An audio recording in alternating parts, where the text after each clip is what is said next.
Magandang umaga. Narito na nga ang pinakabagong balita sa lagay na ating panahon ngayong araw ng Martes, ika-25 sa araw ng Agosto, taong 2026. Narito nga ang ating latest satellite image kung saan meron tayong minomonitor na 2 bagyo at isang low pressure area sa labas ng ating Philippine Area of Responsibility.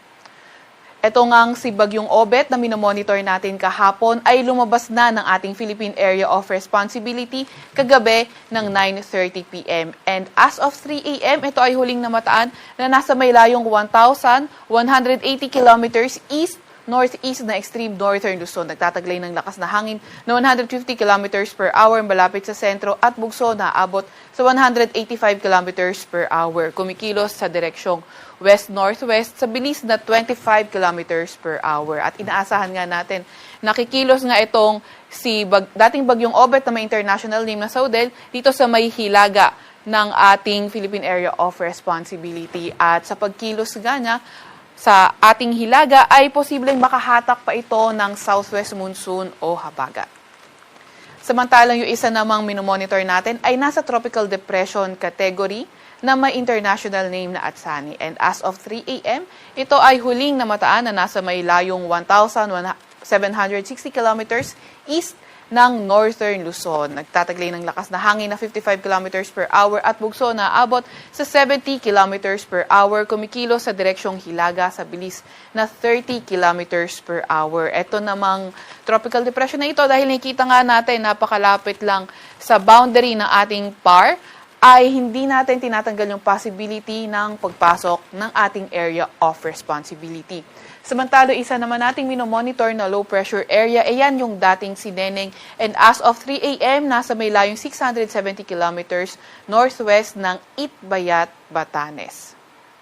Samantalang southwest monsoon naman o habagat, patuloy pa nga rin yung epekto sa Luzon, kaya maraming areas pa rin sa Luzon ang makaka-experience ng makulimlim na panahon with scattered rains. And for our weather naman ngayong araw, inaasahan natin sa may Ilocos Region, sa may Cordillera Administrative Region, sa may Cagayan Valley, Central Luzon, kabilang na ang Metro Manila, sa may Cavite, Batangas at Rizal, makakaranas nga tayo ng makulimlim na panahon.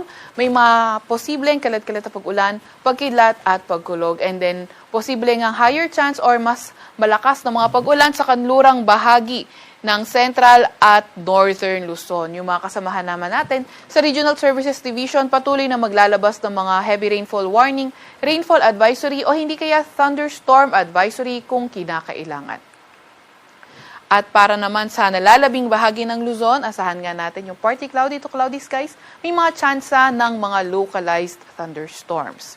Sa mga susunod na araw, asahan nga natin na patuloy pa nga rin yung epekto ng southwest monsoon sa malaking bahagi ng Luzon, and by around August 29 ay posibleng mas humina na yung epekto ng habagat sa ating bansa. Pero since 3 to 5 days pa yan, may posibilidad pa rin itong magbago, kaya patuloy tayong mag-antabay sa mga ilalabas na update ng Pag-asa. Agwat naman ang temperatura ngayong araw sa Metro Manila ay 26 to 31 degrees Celsius. 25 to 32 degrees Celsius naman sa may Tuguegarao. Agwat naman ang temperatura sa Puerto Princesa at Calayan Islands ay 25 to 32 degrees Celsius. Para naman sa lagay ng panahon sa Visayas at Mindanao, ito yung mga areas na hindi affected ng southwest monsoon. So asahan nga natin yung partly cloudy to cloudy skies condition at mga tsansa ng thunderstorm. So itong mga areas na ito, posible nga rin makaranas ng mainit at malinsangang panahon pa rin, morning until tanghali, and pagdating ng hapon, mataas ang tsansa ng mga thunderstorms. Sagwat ng temperatura, sa Iloilo, Cebu at Tacloban ay 26 to 34 degrees Celsius. Sa Cagayan naman at Zamboanga ay 25 to 34 degrees Celsius. Sa Davao ay 26 to 34 degrees Celsius. So, posible nga magpatuloy ganito klaseng panahon in the next 3 to 5 days, pero kailangan pa rin natin mag-antabay sa mga update ng Pag-asa sa mga possibility of changes. Meron pa rin tayong nilalabas na weather advisory. Ito ay updated kanina alas 5 ng umaga kung saan 50 to 100 millimeters na mga pag-ulan ay posible sa Pangasinan, Benguet at La Union ngayong araw. Bukas naman, mas marami yung areas under 50 to 100 millimeters of rain. Iyan ay sa mga lugar ng La Union, Benguet, Pangasinan, Zambales, pati na nga rin sa may Bataan. At pagdating nga, tinasahan nga naman natin ngayon na wala pa rin naman tayong gale warning sa kahit na anong dagat baybayin ng ating bansa. Sa Kalakhang, Maynila, ang araw ay sisikat ng 5:43 ng umaga at lulubog ng 6:30 ng gabi.